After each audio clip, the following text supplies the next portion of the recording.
देश की बात में आपका स्वागत है। मैं हूं शारिक खान। कांग्रेस में सब कुछ पटरी पर लाने की कोशिश हो रही है। क्या इसमें मिलेगी कामयाबी? अब से कुछ देर पहले गुलाम नबी आजाद सोनिया गांधी से मिलने 10 जनपद पहुंचे हैं। इससे पहले उन्होंने आज दिन में डॉक्टर करुण सिंह से भी मुलाकात की थी। उमाशंकर सिंह पहले दिन से उन 5 राज्यों में नतीजे आने के बाद जो परिस्थितियां बदली उस पर उन्होंने नजर रखा हुआ है। उमा, थोड़ा सा सवाल लंबा होगा आपके लिए। भूपेंद्र हुड्डा राहुल गांधी से मिले, फिर गुलाम नबी आजाद से मिले, गुलाम नबी आजाद आज करण सिंह से मिले, अब उन्हें सोनिया गांधी ने बुलाया है। गांधी परिवार एक ऐसे नेता को जिसका जमीन पर कोई जनाधार नहीं, लेकिन उठते विद्रोह को दबाने की जो या फिर उसे खत्म करने की जो कोशिश है, क्या यह कमजोर पड़ते 10 जनपद के तौर पर देखा जा सकता है? जी देखिए शारिक, आपने एक पृष्ठभूमि बताई है, लेकिन सबसे बड़ी बात यह है कि गुलाम नबी आज़ाद जो हैं वो एक वरिष्ठ नेता हैं, बहुत अहम पदों पर रहे हैं, केंद्रीय मंत्री रहे हैं, हाल तक राज्यसभा में थे, नेता विपक्ष रहे हैं राज्यसभा में। तो ऐसे में जब G23 का गठन हुआ और जो सबसे प्रमुख नेता में गुलाम नबी आज़ाद का नाम आता है, जिस तरीके से 5 राज्यों में चुनावी हार के बाद कांग्रेस में आत्ममंथन का सिलसिला शुरू हुआ, दूसरी तरफ वहीं G23 नेताओं का बैठक है वो भी शुरू हुई। कई दिनों से कयास लगाया जा रहा था, पिछले 2 दिनों से, कि गुलाम नबी आज़ाद की सोनिया गांधी से मुलाकात होगी, लेकिन वो नहीं हो पा रही थी। खासतौर पे कल जब भूपेंद्र सिंह हुड्डा हैं उनकी राहुल गांधी से मुलाकात हुई और मुलाकात के तुरंत बाद जब वो गुलाम नबी आज़ाद के घर गए तो इस बात की उम्मीद जगने लगी कि एक मध्यस्थ की जो भूमिका है वो शायद भूपेंद्र सिंह हुड्डा निभा रहे हैं, क्योंकि वो एक जनाधार वाले नेता हैं और G23 में उन्हीं को एक प्रमुख जनाधार वाला नेता माना जाता है। तो पहले राहुल गांधी की भूपेंद्र सिंह हुड्डा से मुलाकात, उसके बाद उनका गुलाम नबी आज़ाद के घर जाना काफी कुछ कह गया। और आज करण सिंह से जब मुलाकात हुई, हालांकि उन्होंने करण सिंह की तरफ से बयान आया कि ये होली की मुलाकात थी, लेकिन आपको याद होगा जब 2019 इलेक्शन के बाद राहुल गांधी ने अध्यक्ष पद से इस्तीफा दे दिया था तो करण सिंह ने एक चिट्ठी लिखी थी और मांग की थी कि 4 अलग अलग जोनों में 4 अलग अलग जो पार्टी प्रेसिडेंट हैं वो बनाए जाएं। और उसके अलावा ये भी मांग की थी कि जो राहुल गांधी है उनको मनाने में 1 महीने का वक्त जो जाया किया गया, उसकी जगह CWC बुलाकर अहम फैसले लिए जाने चाहिए। तो करण सिंह भी उन नेताओं में शुमार हैं जो कि कांग्रेस पार्टी के भीतर संगठनात्मक बदलाव के पक्षधर रहे हैं। तो उनसे मुलाकात भी एक खासा अहमियत रखती है। और अब जब गुलाम नबी आज़ाद सोनिया गांधी के घर पहुंच गए हैं तो माना जा सकता है कि एक बैकग्राउंड तैयार हो गया है, जिसके आधार पर एक समझौते की बात आगे हो सकती है ताकि असंतुष्टों को मनाया जा सके। कांग्रेस पहले से ही काफी कमजोर है और आपने कहा कि गांधी परिवार की कमजोरी की बात, लगातार जिस तरह से गांधी परिवार के ऊपर, उनके नेतृत्व के ऊपर सवाल उठ रहे हैं, गांधी परिवार का जो रीट है वो कमजोर तो हुआ ही है। और खासतौर पे तब जब उत्तर प्रदेश का चुनाव प्रियंका गांधी वाड्रा के चेहरे को आगे करके लड़ा गया, वहां पे सिर्फ 2 सीट आई। तो इन सब बातों को लेकर असंतुष्ट खेमों में इस बात की बड़ी नाराजगी है कि जो भी फैसले लिए जाते हैं पार्टी के भीतर वो मनमाने तरीके से लिए जाते हैं, लोगों से, जो वरिष्ठ नेता है उनसे सलाह करके नहीं लिए जाते। तो अब देखते हैं कि क्या कुछ बात होती है, बाहर निकलकर कुछ बात करते हैं गुलाम नबी आज़ाद या चुप रहते हैं, क्योंकि एक ऐसी मीटिंग में सब कुछ तो खत्म नहीं हो सकता, थोड़ा सा लंबा चलेगा, लेकिन जाहिर सी बात है कि बातचीत पटरी पे आती नजर आ रही है। शारिक, उमा, हम जरूर चाहेंगे कि मुलाकात हुई, क्या बात हुई, ये खबर भी आप हम तक लेकर आए। फिलहाल आपका बहुत बहुत शुक्रिया, वापस लौटेंगे आप तक। आगे बढ़ते हैं। कहा जाता है कि जिनमें विवाद चल रहा हो वो भी होली के दिन गिले शिकवे दूर कर गले मिल जाते हैं। बिहार में भी कुछ ऐसा ही हुआ। राज्य के CM नीतीश कुमार ने नरमी दिखाते हुए लखीसराय के DSP रंजन कुमार का तबादला कर दिया। विधानसभा अध्यक्ष पिछले 1 महीने से अपने विधानसभा क्षेत्र लखीसराय के DSP और थानेदार के तबादले को लेकर लगातार दबाव बना रहे थे और दोनों के बीच विधानसभा के अंदर बहस भी हो चुकी है। सबसे पहले आपको सुनवाते हैं कि सोमवार को नीतीश कुमार ने क्या कहा था। न हम किसी को फंसाते हैं, न हम किसी को बचाते हैं। ये काम नहीं है सरकार का। ये बात क्यों आप लोग बार बार कर रहे हैं? इस बात को लेकर के चलिएगा, आप इस तरह से हाउस चला रहे हैं। आज तक कभी नहीं हुआ जो इस तरह की बात होती है। मैं अपने सभी सदस्यों से भी कहूंगा कि इस तरह से बार बार आप इस सवाल को पूछिएगा। माननीय मुख्यमंत्री, जब जवाब दे दिया गया, इंक्वायरी हो रही है और कहा गया है कि सारी इंक्वायरी होगी और इंक्वायरी की रिपोर्ट से आपको मतलब है या इंक्वायरी की रिपोर्ट कोर्ट में जाएगी और 3 बना हुआ जगह है, तो इसको अधिकार है, हाउस को अधिकार है। आप हमको जरा बताइए तो। माननीय नहीं, कॉन्स्टिट्यूशन निकालिए। आप माननीय मुख्यमंत्री जी, आसन की बात भी सुना जाए। तकलीफ हुई है, नहीं, आसन की भी बात सुनी जाए। सुन रहा था, आप सुन लीजिए, मैं जान करके आज समय पर आकर के सुन रहा था। नहीं, आसन की भी बात सुनी जाए। आप एक एक बात जान लीजिए, ये बात किसी भी तरह से मंजूर नहीं है। मनीष कुमार है हमारे साथ इस बारे में ज्यादा बात करने के लिए। सीधे मनीष के पास चलते हैं। मनीष, नीतीश कुमार खासे गुस्से में नजर आए थे। उन्होंने कहा था कि जिस तरह से आप बर्ताव कर रहे हैं या आरोप लगा रहे हैं वो सही नहीं है, पुलिस अपना काम कर रही है। लेकिन हो रही आलोचनाओं के बाद उन्होंने अपने कदम पीछे खींचे हैं और उसका तबादला कर दिया, जिसके लिए कह रहे थे कि जांच होगी, जिस पर आरोप है अगर वो बेगुनाह है तो फिर वो बच जाएगा, नहीं तो उसे कानून के हिसाब से सजा दी जाएगी। देखिए, नीतीश कुमार के जो समर्थक हैं उनका कहना है कि नीतीश कुमार ने अपनी बात कह दी, उसके ऊपर में ये विवाद चल रहा है कि उनको कहना चाहिए था या नहीं कहना चाहिए था। लेकिन जो उनके अंदर के दिल के अंदर का जो भड़ास था, उन्होंने अपने विधानसभा के सदन के अंदर जो है वो भड़ास निकाल ली।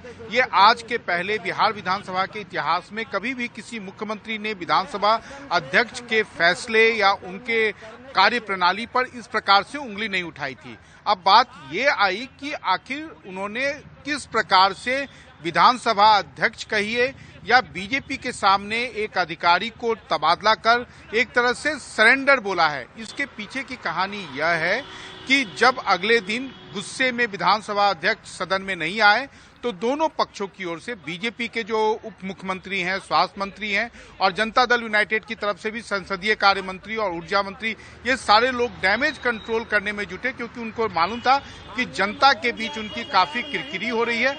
और नीतीश कुमार ने उस शाम बैठक में ये आश्वासन दिया था कि जिस अधिकारी को प्रतिष्ठा का प्रश्न बनाया हुआ है उसको आने वाले कुछ दिनों में वो उनको वहां से लखीसराय से हटा देंगे, जो कि विधानसभा अध्यक्ष विजय कुमार सिन्हा का विधानसभा क्षेत्र है।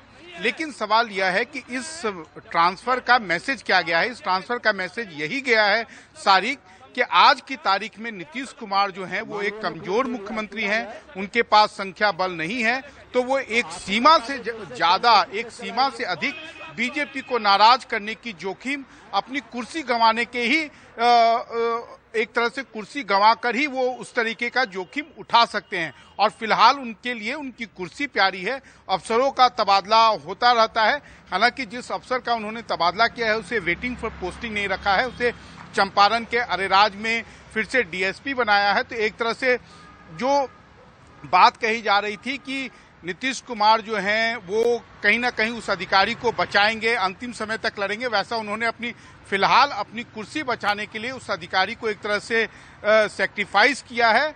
और ये अब बात साफ हो गई है कि जब बीजेपी के साथ में किसी भी मुद्दे पर ज्यादा अगर प्रतिष्ठा का प्रश्न बना तो उसमें आखिरकार जीत बीजेपी की होगी, क्योंकि आज की तारीख में बीजेपी के पास संख्या बल है और नीतीश कुमार ऐसी स्थिति में नहीं है कि वो एक सीमा से ज्यादा, एक सीमा से अधिक बीजेपी को किसी भी मुद्दे पर नाराज या एंटोगनाइज कर सके। सारिक, शुक्रिया मनीष इस पूरी जानकारी के लिए। तो जो विधानसभा के अंदर हुआ वो काफी बुरा था। शायद पहली बार ऐसा हुआ कि मुख्यमंत्री और विधानसभा अध्यक्ष आपस में ही भिड़ गए हों। नीतीश कुमार ने अपने कदम पीछे खींचे हैं, उसका तबादला कर दिया है। दुनिया के बाजारों में कच्चे तेल के दाम फिर बढ़ रहे हैं। यूक्रेन में चल रही लड़ाई के बीच तेल के दाम $109.57 प्रति बैरल तक पहुंच गए। गुरुवार को तेल के दाम $102 प्रति बैरल थे, यानी पिछले 24 घंटे के दौरान 7% का इजाफा इसमें देखा गया है। हिमांशु शेखर मिश्रा है हमारे साथ इस बारे में ज्यादा बात करने के लिए। सीधे हिमांशु के पास चलते हैं। हिमांशु, हिंदुस्तान में हम और आप और सब तब भी तेल की कीमत 100 से ज्यादा चुका रहे थे जब कच्चे तेल के भाव जमीन पर औंधे मुंह पड़े थे। अब जब वो ऊपर की तरफ जा रहे हैं तो कितना खतरा है कि फिर से तेल में आग लग जाएगा, जो थमा हुआ था 5 राज्यों के चुनाव की वजह से। देखिए, दबाव बढ़ता जा रहा है तेल कंपनियों पर। इस हफ्ते में मंगलवार को एक वक्त $100 से भी नीचे कच्चे तेल की कीमत गिर गई थी और तब ये उम्मीद बंधी थी कि भारत पर दबाव कम होगा और शायद जैसे जैसे हालात ठीक होंगे वैसे वैसे अंतर्राष्ट्रीय तेल बाजार में जो कच्चे तेल की कीमतें हैं उसमें उथल पुथल कम होगी। लेकिन पिछले 24 घंटे में जिस तरह से युद्ध को रोकने की कोशिशें नाकाम हुई हैं रूस और यूक्रेन के बीच, उसके बाद से एक बार फिर अंतर्राष्ट्रीय तेल बाजार में उथल पुथल बढ़ी है और आज जो है वो कीमतें 7% तक बढ़ी हैं। इसका अंदाजा आप इस बात से लगा सकते हैं कि ये खबर कितनी महत्वपूर्ण है भारत के लिए, जो 85% तक अपने तेल की जरूरतों का आयात करता है दुनिया के अलग अलग देशों से। और इसलिए अगर आप 7% महंगा होता है कच्चा तेल, इसका सीधा मतलब है कि भारत का जो तेल आयात का जो बिल है वो उसी अनुपात में पिछले 24 घंटे में बढ़ चुका है। यानी भारत पर आर्थिक बोझ लगातार बढ़ता जा रहा है और ये तनाव जो है वो तेल कंपनियां झेल रही हैं, जिन्होंने 4 नवंबर के बाद से ही अभी तक तेल की कीमतों में बदलाव भारत में नहीं किया है। देखिए 4 नवंबर को जब पिछली बार देश में पेट्रोल और डीजल की कीमतों में बदलाव किया गया था, उस दौरान करीब $82 थी कच्चे तेल की कीमत अंतर्राष्ट्रीय बाजार में, जिस इंडेक्स पर भारत कच्चा तेल खरीदता है। आज के दिन वो $109 के ऊपर पहुंच चुका है, यानी 35% से ज्यादा की बढ़ोतरी करीब हो चुकी है कच्चे तेल की कीमतों में। और ये जो अतिरिक्त बोझ है ये तेल कंपनियों पर पड़ रहा है। ये फैसला वो कब लेंगे, पेट्रोल और डीजल की कीमतों में कब बदलाव किया जाएगा, ये एक मुझे लगता है एक महत्वपूर्ण चुनौतीपूर्ण फैसला होगा तेल कंपनियों के लिए। लेकिन जो आंकड़े हैं उनसे बहुत स्पष्ट है कि तेल कंपनियों पर दबाव बढ़ता जा रहा है जैसे जैसे रूस और यूक्रेन के बीच युद्ध की अनिश्चितता बढ़ती जा रही है। और ऐसा लग रहा है कि अब ये युद्ध बहुत लंबा खिंचने वाला है। और इसलिए इस बीच विदेश मंत्रालय ने अपनी तरफ से एक स्पष्टीकरण जारी करते हुए ये बात कहा है बहुत साफ। हिमांशु, आपका शुक्रिया, आप अपनी बात पूरी नहीं कर पाए, लेकिन फिर भी लबोलुबाब यह है कि कंपनियों पर दबाव बढ़ रहा है, खतरा बरकरार है, तेल की ज्यादा कीमतें आपको चुकानी पड़ सकती हैं। कथित मनी लॉन्ड्रिंग के मामले में गिरफ्तार महाराष्ट्र सरकार में कैबिनेट मंत्री नवाब मलिक की जिम्मेदारियों अब एनसीपी के दूसरे नेता निभाएंगे। यह फैसला गुरुवार रात एनसीपी की बैठक में लिया गया। बीजेपी लगातार नवाब मलिक का इस्तीफा मांग रही है।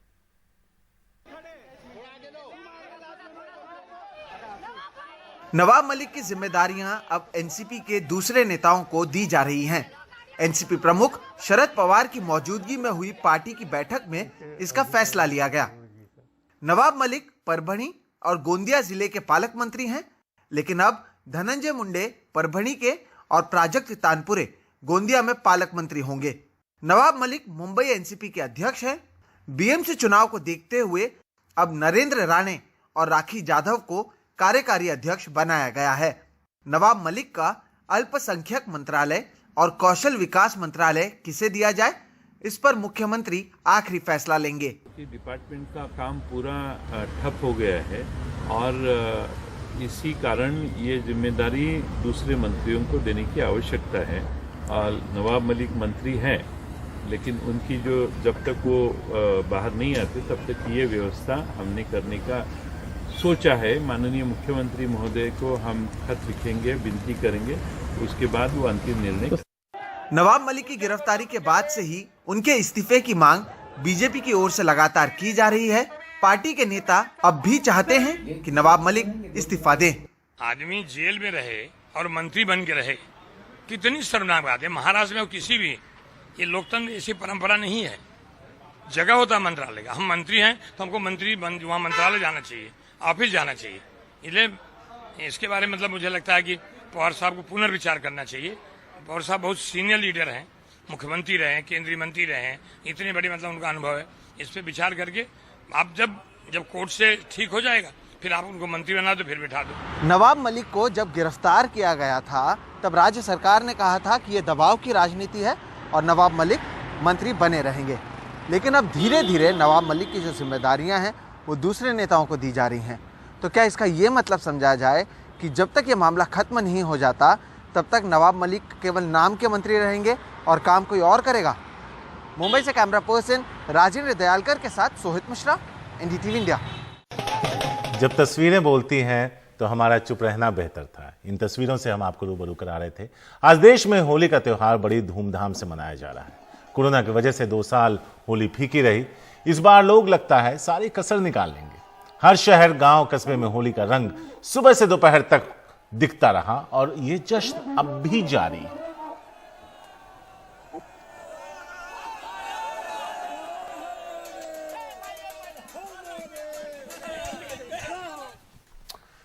तो होली का रंग नेताओं पर भी खूब चढ़ रहा है। रक्षा मंत्री राजनाथ सिंह ने अपने दिल्ली स्थित आवास पर होली मनाई। रंगों में पूरी तरह सराबोर नजर आए। गीत संगीत का भी कार्यक्रम हुआ। वहीं केंद्रीय मंत्री मुख्तार अब्बास नकवी ने अपने दिल्ली आवास पर होली के रंग में सराबोर होते दिखे। नकवी साहब ढोल बजाकर झूमते दिखे। तो उत्तराखंड की राजधानी देहरादून में पूर्व मुख्यमंत्री हरीश रावत भी होली के रंगों में रंगे ढोलक पर ताल देते दिखे। वहीं मध्य प्रदेश के मुख्यमंत्री शिवराज सिंह चौहान जमकर होली मनाते नजर आए, गाते नजर आए, झूमते नजर आए। तो हिमाचल प्रदेश के मुख्यमंत्री कहां पीछे रहने वाले थे। जयराम ठाकुर ने भी शिमला में अपने सरकारी आवास पर होली मनाई। दिल्ली के डिप्टी सीएम मनीष सिसोदिया, जिनके लिए दोहरी होली है, होली उनके लिए उस दिन भी थी जब वो पंजाब में उनकी पार्टी बेहतरीन प्रदर्शन कर सरकार बनाने में कामयाब रही, वो भी अपने दिल्ली स्थित आवास पर लोगों के साथ होली खेलते नजर आए। रंग गुलाल से सराबोर मनीष सिसोदिया ने आपसी भाईचारे का संदेश देते हुए लोगों को खुशहाली की दुआएं दी।